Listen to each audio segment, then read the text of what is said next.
Good morning बच्चों। आपको हम आपकी किताब कलरव भाग 4 का बाल गंगाधर तिलक नामक पाठ पढ़ा रहे थे। तो प्रश्नोत्तर करा चुके, शब्दार्थ करा चुके, कठिन शब्द हो गया। अब आते हैं हम लोग भाषा के रंग पे। तो अब देखते हैं भाषा के रंग में कौन कौन से प्रश्न हैं। पहला प्रश्न है, शब्द को उदाहरण के अनुसार स्त्रीलिंग में बदलिए। जैसे लेखक, तो लेखक का स्त्रीलिंग क्या होगा? लेखिका। ये एक उदाहरण के लिए बता दिया।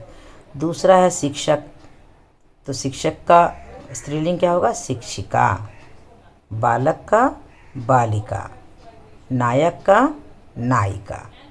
ठीक है। अगला प्रश्न है, समान अर्थ वाले शब्द बताइए।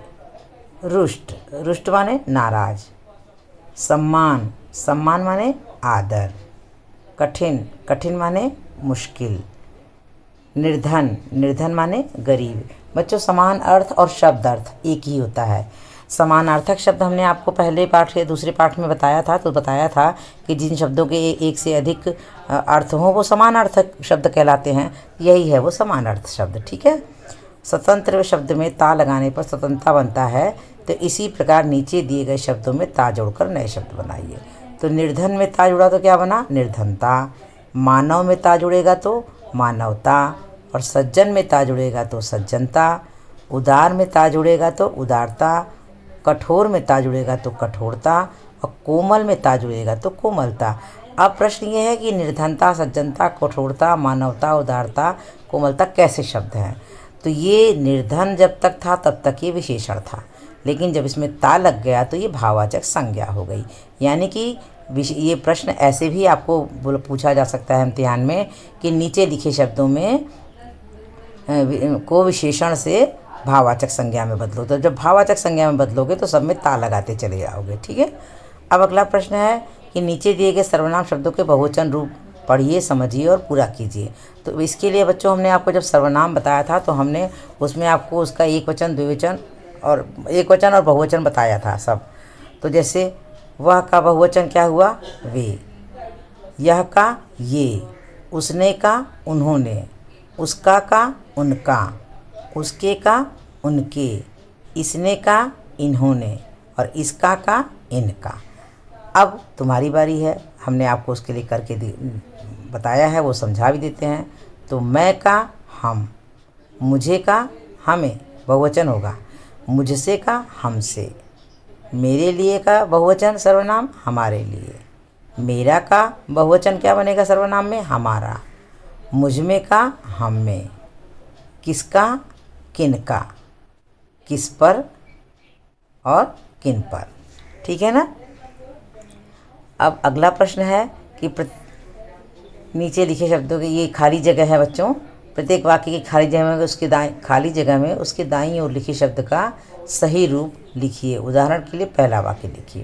पहला वाक्य है, तिलक नियमित रूप से व्यायाम करते थे। और यहाँ ब्रैकेट में लिखा है नियम। यानी यहाँ पर एक शब्द दे दिया गया है, नियम।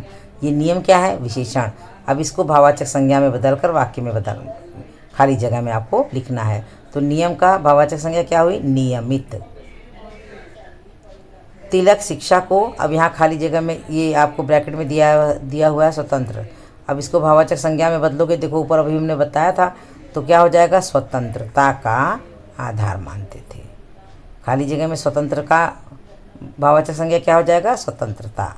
उनके लेख सबका ध्यान आकर्षण लिखा है, तो अब आकर्षण यहाँ लिखोगे वो तो गलत होगा। तो यहाँ पर क्या होगा? आकर्षित। ठीक है। ये हो गया आपका खाली जगह। अब बच्चों ये कुछ प्रश्न हैं, ये उत्तर हैं। अभी तक आपको प्रश्नों के उत्तर हमने बताया था, लेकिन अब आप उत्तर का प्रश्न लिखेंगे। पहला उत्तर है, बालक गंगाधर तिलक का जन्म महाराष्ट्र के रत्नागिरी नामक स्थान में हुआ। तो इसका अब आप इस पूरे उत्तर का प्रश्न कैसे बनाएंगे? बाल गंगाधर तिलक का जन्म कहाँ हुआ था। अगला उत्तर है, तिलक कुशाग्र बुद्धि बालक थे। तो इसका प्रश्न क्या बनेगा? तिलक कैसे बालक थे। फिर है, तिलक शिक्षा को स्वतंत्रता का आधार मानते थे। ये तो उत्तर हो गया, लेकिन अब इसका प्रश्न कैसे बनेगा? तिलक किसे स्वतंत्रता का आधार मानते थे।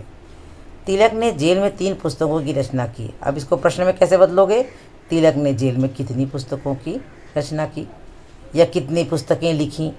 तो यानी साधारण वाक्य को प्रश्नवाचक वाक्य में बदलना आपको इस पूरे प्रश्न के माध्यम से सिखाया गया।